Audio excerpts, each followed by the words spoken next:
The DC Dual Force beta is officially back. I'm streaming the game right now, and I will be for the next 4 hours, so come find me. You can find my link to my Twitch down below. That's not important for this video. This video is going to be all about the unreleased cards that are in the client. We can see these cards if we go to the Comic Adventure page. On the Comic Adventure page, we see a bunch of the new comics that they'll be covering in the future in the PvE missions, but on top of that, we can see the rewards for those missions, and that reveals to us some unreleased cards. Now, it's possible, if not likely, that some of these cards will change before their release, but I can't factor that in while I'm evaluating them or reviewing them. So as I review these, know that I'm just looking at them from the perspective of what we have in front of us right now, which is their current state of what we can see in the client, but know that they are subject to change. With that said, enjoy the video. Starting off with Cyrus Broderick. Cyrus Broderick is a bronze card from the Tyranny faction, and he reads Parting Shot, create an investment in your hand. It's the first time we've seen an investment card outside of the Tactics faction. Is this going to see play within the Tyranny faction? I don't currently see it. Investments are quite expensive. They're bronze cards. I think this card could potentially see quite a bit of play if its stats were better, but unfortunately at 2/2, it's too easy to clear off the board. It's not impactful enough, and of course, spending a bronze on an investment can be very awkward. However, there are decks that are passive enough, or at least there are potentially decks that are passive enough that can get away with running a card like this. But again, the only downside being that 2/2 is a very low stat line, at least in the game's current meta. So I don't have a lot of hope in Cyrus, but it's a cool card design, and it's nice to see investments find their way into other factions. Starling is a bronze card. It is worth mentioning she's a part of the Birds of Prey tribe. There is currently no payoff card for running Birds of Prey cards, but given the fact that we do have a tribe in the game for Birds of Prey, I'm suspecting one day this will be an important distinction. Moving swiftly on from that though, she's a 1/1 with deploy, deal 1 damage to 2 enemy recruits. We're going to see a little bit more ping damage inside of the Tactics faction with the other cards we're going to go over here. It's almost like they're encouraging you to use firepower in combination with tactics. So maybe there's some type of anarchy tactics deck, or perhaps even energy tactics deck that tries to take advantage of a lot of these deal damage effects. I also want to mention that even just this effect on its own is nothing to scoff at. I'm under the impression that Harvey Bullock is a good card. He is outclassed by some of the other tactics cards. Perhaps with more and more ping effects, it's worth running more and more of these. Especially, again, if we can start comboing them with firepower. I like Starling a lot. She potentially opens up a world where we can build a new archetype around her. Her and other effects like her in the game. Cool design for a card, though I don't think it'll see play initially in competitive builds. Somar. Somar, a new Green Lantern, is a bronze card. It has 3/1 and reads Deploy. You may pay an additional bronze resource to summon a Construct Alien Beast. Now, I didn't manage to get a screenshot of the Construct Alien Beast, but I did manage to summon it in a game during the beta, because for some reason, you could actually generate Green Lanterns that weren't a part of the collection yet in the game. So I was able to get Somar and Gardner, which we're going to go over a little bit later in this video. So we do know what this does. Also, I believe in the client, you can click this little arrow on the right and it will show you what the Construct Alien Beast does. But at the time, I didn't know that. So it is what it is, I guess. The Alien Beast is a 5/5 and it reads, if you do not have Somar, sacrifice Construct Alien Beast. So it's kind of like what like Kyle Rayner does, but on a bronze card, which is a bit better, and you don't have to worry about buffing up Somar. I mean, it's nice if he gets buffed, but buffing up this card is significantly less important than buffing up Kyle Rayner for his effect. It's hard to say whether this will see play or not, just because he has 1 health, so he's obviously so vulnerable to so many of the ping effects in the game. He's vulnerable to Batarang, he's vulnerable to shoot randomly, he's vulnerable to a lot of different things, but can you protect him enough? Maybe if you're running Chip is good enough to protect this because it gives it aura. But then you have to like land the random effect on the Somar. In conclusion, his effect is promising, but his stat line isn't. So my assumption is currently that he won't appear in Green Lantern competitive builds. However, that doesn't particularly matter after all. Hal Jordan, the big Green Lantern engine, does give you a randomly generated Green Lantern at the beginning of every game. So even if this card doesn't see play in your list of 40 cards, it'll pop up from Hal Jordan every so often. Next up is Send in the Clowns. Unfortunately, we won't be able to review this card because I don't know what a Clown Henchman is. It's a bronze card, again, it's called Send in the Clowns, and it reads, summon a Henchman Clown or a Clown Henchman for each enemy recruit. Once again, I don't know what a Clown Henchman is. My initial instinct when I read a card like this is, oh, maybe it'll summon in like 1/1s, just kind of vanilla 1/1s, but we have already got a card like that inside of the Anarchy faction, so I don't know what function this card will serve. Maybe the Clowns are still going to be 1/1s, but they're going to count as Arkham inmates, in which case it has a lot of synergy with potential Arkham Inmate combos. Maybe they are just vanilla 1/1s, but they have speed, so they can attack on the first turn that they're played. I don't know, only time will tell. But for now, I can't give a definitive opinion on this card. Relentless Assault is up next, and this falls into that similar ping package we were talking about before. This is a silver action card, and it reads deal 1 damage to each enemy recruit. If a recruit is KO'd, repeat this. So this is kind of like the Green Arrow effect without a body. It's probably better than the Green Arrow effect because A, you can build around it because you can run 2 copies of this card, and then also you probably run Green Arrow in that deck anyway. We actually might be getting enough cards now to start building a firepower deck between Green Arrow's effect himself, which obviously generates you arrows that reward you for running firepower effects, but also Relentless Assault, Green Arrow, and of course the card we went over earlier is Starling. I'm starting to have quite a bit of hope for this strategy, and perhaps this package is even better at clearing the board than existing control archetypes. This is definitely something I want to try once we get access to both Starling and Relentless Assault. I see a lot of promise in that package, and a big part of that is because of Relentless Assault, so yeah, I like this card a lot. Gardner is a silver Green Lantern. He's got 5/4 stat line, which isn't necessarily too bad, but I'm a bit concerned about it because of his effect. So his effect is deploy. You may pay a bronze resource to give Gardner and a random Green Lantern in your hand flurry. So his effect is powerful, but the problem is he's quite weak as a body. He's only got 4 defense. He's vulnerable to a lot of things. He's vulnerable to a lot of other silver cards, so he's probably only going to go 1-for-1 unless you have a direct way of protecting him. And because of that, I don't think Gardner is a particularly strong card. Now, if his effect manages to trigger on your Hal Jordan, and you play Hal Jordan later, and he gets huge, and then Hal Jordan gets a flurry, obviously, you can completely blow out certain games, but I don't think that that's going to be consistent enough, especially because the card that gets the buff is random. So I don't suspect Gardner to pop off in as many games as I would like him to. And as a result, I don't think that this card will belong in Green Lantern builds. But again, similar to Somar Lee, this card will be summoned randomly through Hal Jordan's effect, so you'll be happy to get this some percentage of the time, and then other percentages of the time you won't be. Moving on to General Zod. I like this card a lot. General Zod is a gold card, first gold card we've gone over today, and it is a 7/7 with shield. Deploy, give an enemy recruit in General Zod's lane -3/-3. I wish this was all enemy recruits because the only lane that would matter in is the center lane anyway, and maybe that would be too strong. But yeah, I really like this effect. In a way, it's sort of similar to Sinestro. The only difference being that, of course, Sinestro hits the entire board, where Zod's just hitting the one target. Is this actually worth running for Tyranny lists? It's hard to say. Tyranny has a lot of strong deploy effect, and in my limited testing, I've really enjoyed Batgirl and Tyranny lists, specifically because you can re-trigger these really powerful deploy effects that happen to exist in the Tyranny archetype. But I'm less happy to re-trigger Zod than I am to re-trigger Sinestro. Obviously, there's going to be situations where re-triggering Zod is better than triggering Sinestro, and obviously there's going to be situations where you don't even want to re-trigger either. So Sinestro's effect is obviously more flashy and more exciting, but Zod's probably just the better card because he has way better stats and he has shield. Now, of course, they do serve very different functions.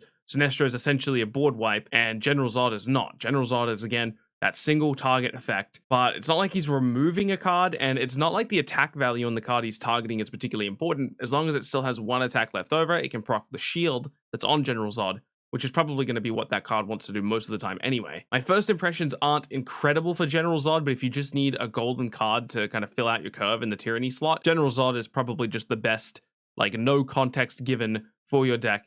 Just jam General Zod in it. Run like 2 General Zod, 1 Dark Side, if you don't have like any particular synergy that you want to focus on. And I think that just works fine. The only concern I have for Zod is that he doesn't fall into any particular archetype, that at least not that I see. I do want to mention that, of course, he has a direct synergy with the culling. General Zod hitting a specific card that's at, say, 6 attack, bringing it down to 3. Now that 3 attack card is vulnerable to the culling. Up next is Flashpoint Batman, and this is by far the card I'm most excited to talk about for 2 reasons. One is that I'm really excited about the idea of Flashpoint Batman getting into the game, but also I'm really excited about his effect. He's a silver 3/5, which is fine stats, but his effect is the thing that has me excited. He has Hunter hidden, so that's already, I'm already excited about this card. Batman has +1 attack for each gadget you've played this game.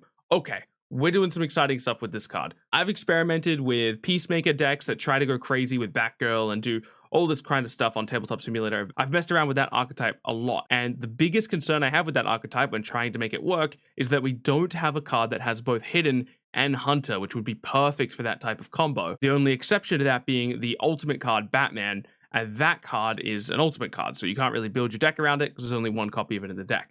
But now I have this Batman, and you can indeed build that archetype out. I don't know if it will be strong still, but it lets that archetype exist, and I'm so excited to try that combo out with a significantly more consistent strategy in mind. Outside of that archetype, is this card any good?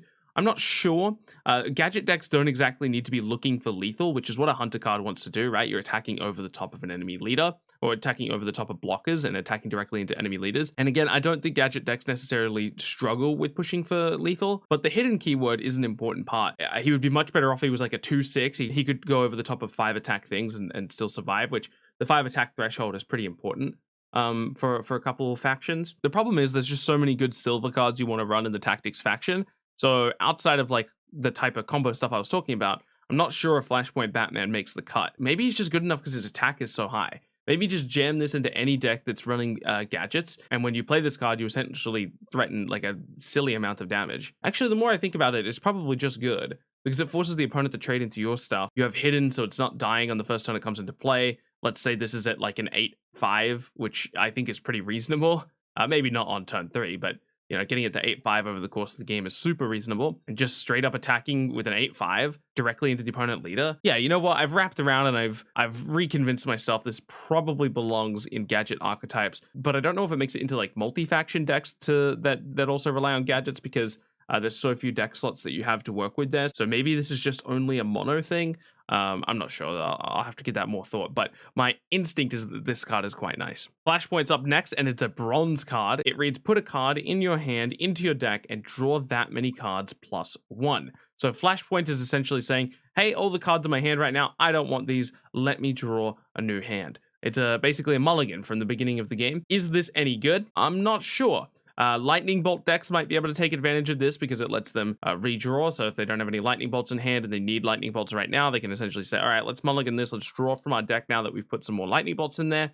That's actually a pretty decent reset, especially depending on your current hand size at the time. Will that be good enough to push Lightning Bolts into the forefront? I'm not sure, probably not, but it is nice to see that archetype receive a little bit of indirect support. Will this see play outside of Lightning Bolt strategies? My guess is not really. You're spending a bronze resource to mulligan your hand in the middle of the game. You want some big upside for that. And of course, the Lightning Bolts could be a huge payoff for that, depending on what the current game state is. But outside of that, I don't know what payoff we're really looking for. Maybe we're searching for lethal and we're just looking for something like Shazam that has speed and we're pushing like that. But outside of like pushing for lethal or looking for Lightning Bolts, I don't see a use for it. Dr. Sivana is a silver card, and its stats are 0/3. So we're off to a bad start as far as stats are concerned, but the effect is so interesting. So this is a Tyranny card. It's our first example of Lightning Bolts showing up in another faction. He has Parting Shot, create 7 Lightning Bolts in your deck and draw a card. So compare this to example for Brainiac Drone. Brainiac Drone is a free card and it's got 0/1 stat line. So you're paying 2 extra resources for this. It's a bit more complicated than that because of the way the resource system works in this game, but you pay a silver resource for this to get +2 defense, which is worse for you because we're going for the Parting Shot. So we would rather this card have 1 defense rather than 3 defense. However, its Parting Shot effect shuffles 7 Lightning Bolts into your deck. That is a good number of Lightning Bolts. It's the fastest Lightning Bolt generation for a silver resource in the game, assuming that you can get the card to die. Now, because this is in the Tyranny faction, you could pair this with, say, something like Lex Luthor. Lex Luthor and Shazam already have, quote-unquote, incidental synergy in that Lex Luthor has the ability to draw 2 cards with its KO effect, and then paired with a Brainiac Drone, or in this case a Dr. Sivana, that can be 3 card draw very quickly. Now, the important thing about Dr. Sivana, though, is that if I'm reading the effect correctly, it will create the 7 Lightning Bolts and then draw you a card, meaning that from Dr. Sivana's effect, I believe you'll be able to draw one of those Lightning Bolts. Perhaps Shazam Control is a thing we're actually building towards now. With the amount of control and stole effects that you have inside of the Tyranny faction, perhaps you can build this kind of Shazam hybrid list. It's definitely something I want to try out now that we have a second reason to run Lex Luthor's Destroy effect. Play this on turn 4, you play it alongside Lex Luthor, you draw 3 cards, and you shuffle 7 lightning bolts into your deck. By that time, you've already shuffled in 5 lightning bolts from Shazam's effect. We're already up to 12 lightning bolts without any other cards being played. It is starting to get a lot more appealing, and I really hope that they continue to add some lightning bolt synergy to the game, because I really love the lightning bolt package, but I don't think it's quite strong enough yet to be competitively viable. Dr. Sivana is a step in the right direction for those strategies. The last card we're going to go over today is a Fitting Mentor, and I actually like this card a lot. My first impression of it wasn't great, but I've slowly convinced myself. It's a bronze action in the Might faction, and it reads, draw a bronze recruit and give them shield. You could run this in a very slow strategy that doesn't run very many cards in the bronze, or at least very many recruits in the bronze cost, but has a couple key bronze cards that you want to hit with this effect. Something like Blue Devil, Clark Kent, these types of cards that would really like to have shield but don't have shield, can be hit with a Fitting Mentor. And of course, it's a tutor effect. So if you're only running those key important cards, this is targeted card draw to find those cards in situations where you would need them. The only downside to this is those really important cards like Blue Devil and Clark Kent, they get worse and worse as the game goes on. So if I'm playing a Fitting Mentor, even if it's on turn 1, I'm delaying the turn that I can actually play one of those key important cards by a whole turn. And let's say I play this on turn 2 and I'm looking for that bronze card to play. I'm playing it with no blocker, no backup, no nothing. So the shield itself needs to be enough to protect that card. And in a world where the game is as tempo as oriented as it is right now, they're probably still going to be able to kill off that thing with relative ease. That's kind of what led me to thinking this card wasn't great, but you can never look over a tutor effect. It's drawing a specific type of card from your deck. Finding an initial use for this might be difficult, but it's a card you're always going to have to keep in the back of your mind in the future as you evaluate new bronze cards that are added to the game, not only to the Might faction, but any faction that could reasonably incorporate Might into their strategy. Okay, I think that's it. That's every single card in the client right now that we can see, with the exception of the first 3 promo cards that we can see on the monthly subscription page. I'm not going to go over them because you have to zoom in really close to read their text, and I don't want to be inaccurate. So I'm going to wait until we get a better look at those cards to really give you my deep dive on them. I hope you enjoyed. Keep being awesome, and I'll catch you in the next one.